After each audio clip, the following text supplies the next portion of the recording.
सकट चौथ व्रत कथा। एक साहूकार और साहूकारनी। एक साहूकार और एक साहूकारनी थे। वह धर्म पुण्य को नहीं मानते थे। इसके कारण उनके कोई बच्चा नहीं था। एक दिन साहूकारनी पड़ोसी के घर गई। उस दिन सकट चौथ था। वहां पड़ोसन सकट चौथ की पूजा करके कहानी सुना रही थी।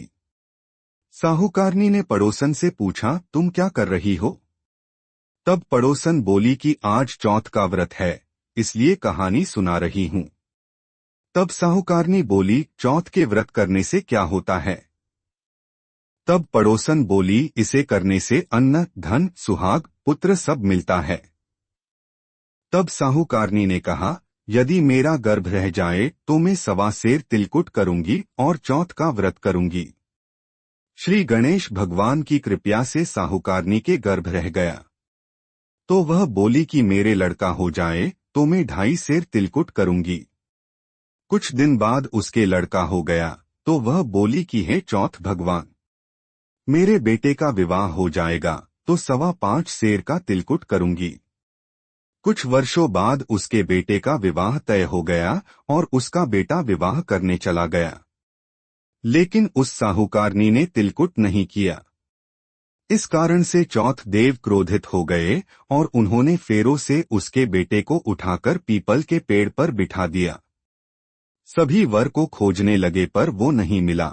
हताश होकर सारे लोग अपने अपने घर को लौट गए। इधर जिस लड़की से साहूकारनी के लड़के का विवाह होने वाला था, वह अपनी सहेलियों के साथ गणगौर पूजने के लिए जंगल में दूब लेने गई। तभी रास्ते में पीपल के पेड़ से आवाज आई, ओ मेरी अर्धव्यही। यह बात सुनकर जब लड़की घर आई, उसके बाद वह धीरे धीरे सूख कर कांटा होने लगी। एक दिन लड़की की मां ने कहा, मैं तुम्हें अच्छा खिलाती हूँ, अच्छा पहनाती हूँ, फिर भी तू सूखती जा रही है। ऐसा क्यों? तब लड़की अपनी मां से बोली कि वह जब भी दूब लेने जंगल जाती है तो पीपल के पेड़ से एक आदमी बोलता है कि वो मेरी अर्धव्यही। उसने मेहंदी लगा राखी है और सेहरा भी बांध रखा है। तब उसकी मां ने पीपल के पेड़ के पास जाकर देखा, यह तो उसका जमाई ही है।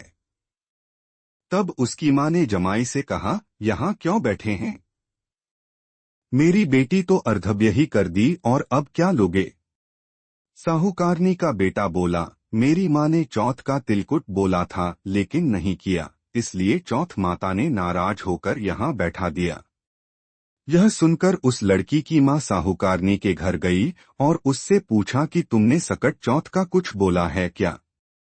तब साहूकारनी बोली, तिलकुट बोला था। उसके बाद साहूकारनी बोली, मेरा बेटा घर आ जाए तो 2.5 मन का तिलकुट करूंगी। इससे श्री गणेश भगवान प्रसन्न हो गए और उसके बेटे को फेरों में लाकर बैठा दिया। बेटे का विवाह धूमधाम से हो गया। जब साहूकारनी के बेटा एवं बहू घर आ गए तब साहूकारनी ने 2.5 मन तिलकुट किया और बोली, है चौथ दे, आपके आशीर्वाद से मेरे बेटा बहू घर आए हैं, जिससे मैं हमेशा तिलकुट करके व्रत करूंगी।